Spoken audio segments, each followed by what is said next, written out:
नमस्कार. मी सावनी काळे मुक्तांगण English school and junior कॉलेजच्या secondary व हायर सेकंडरी विभागासाठी काउन्सिलर म्हणून काम करत आहे. तुम्हाला पालक म्हणून अनेकदा असं वाटतं का की माझा पाल्य दुसऱ्याची परिस्थिती नीट समजून घेऊ शकत नाही किंवा दुसऱ्याला काय वाटतंय, कोणत्या भावना दुसऱ्यांच्या मनात येतात हे त्याला पटकन कळू शकत नाही, स्वतःला दुसऱ्यांच्या परिस्थितीमध्ये ठेवून पाहू शकत नाही, दुसऱ्यांचे प्रॉब्लेम्स अडचणी तो नीट समजून घेऊ शकत नाही. माझी अशी खात्री आहे की हे असे प्रश्न अनेक पालकांना पडत असणार आहेत. तर हे सगळं नेमकं काय आहे? तर ह्याला म्हटलं जातं एम्पथी, जी प्रत्येक मुलामध्ये असणं हे अतिशय गरजेचं आहे. सगळ्यात पहिले आपण हे पाहूयात की एम्पथी म्हणजे नेमकं काय. तर एम्पथी म्हणजे अगदी साध्या शब्दात दुसऱ्यांच्या चपलांमध्ये पाय घालून पाहणे.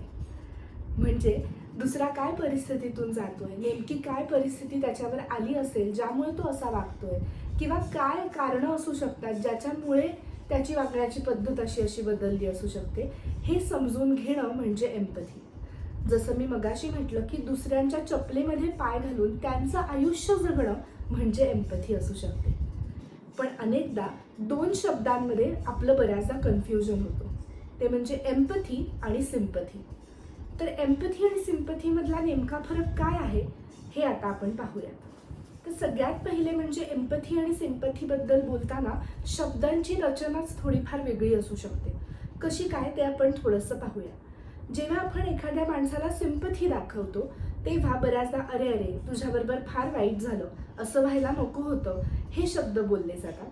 तर एम्पथीमध्ये मला तुझ्या भावना समजू शकतात, किंवा तुला किती वाईट वाटतं आहे, किंवा तुला ज्या फिलिंग्स येत आहेत त्या काय असू शकतात ह्याची मला थोडीफार जाणीव आहे, असे शब्द हे एम्पथीमध्ये बोलले जातात. दोनमधला अजून एक महत्त्वाचा फरक म्हणजे जेव्हा आपण एखाद्या व्यक्तीला सिम्पथी देतो तेव्हा नकळतपणे आपल्याकडनं काही सल्लेसुद्धा दिले जातात. म्हणजे काय, तू ज्या परिस्थितीमधून आत्ता जातोयस त्या परिस्थितीमधनं मी सुद्धा गेले होते, त्यावेळेला मी असं केलं होतं ज्याने मला फायदे झाले.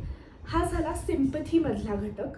तर एम्पथीमध्ये सल्ले न देता शांतपणे ऐकून घेतलं जातं, ज्याला आपण ॲक्टिव्ह लिसनिंग असं सुद्धा म्हणू शकतो. सिम्पथीमध्ये अनेकदा समोरच्याचं नीट ऐकून घेतलं जात नाही. समोरच्याला वाक्य पूर्ण करायच्या आतच आपण काहीतरी त्याच्यावरती बोलून जातो. पण एम्पथीमध्ये मात्र तसं न करता शांतपणे फक्त आणि फक्त ऐकून घेतलं जातं. सिम्पथीमध्ये अनेकदा भावनांपेक्षा सल्ल्यांचा विचार केला जातो आणि एम्पथीमध्ये बरोबर उलटं, म्हणजे भावनांचा विचार जास्त आणि सल्ल्यांचा विचार कमीत कमी किंवा नाहीच असा केला जातो. आता आपण हे जाणून घेऊयात की मुलांमध्ये एम्पथी डेव्हलप करणं का गरजेचं आहे. तर मुलं अनेकदा शाळा, क्लास अशा बऱ्याचशा सोशल सेटिंग्समध्ये जात असतात.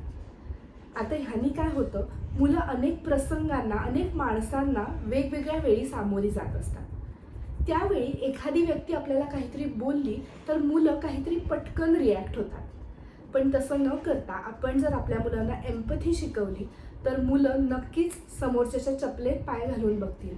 त्यावेळेला ती गोष्ट बोलणं योग्य आहे का ह्याचा विचार करतील. ह्यानी त्यांचं वागणं आणि बोलणं हे दोन्ही सुधारायला नक्कीच मदत होऊ शकते. अगदी खरं बघायला गेलं तर मुलांमध्ये एम्पथी डेव्हलप करणं हे दिसतं त्यापेक्षा थोडंसं अवघड काम आहे, पण ते गरजेचं मात्र नक्कीच आहे. चला तर मग आपल्या मुलांना थोडंसं एम्पथी शिकवूयात. त्यासाठी काय मार्ग आहेत हे मी पुढल्या व्हिडिओमध्ये तुम्हाला नक्कीच सांगेन. धन्यवाद.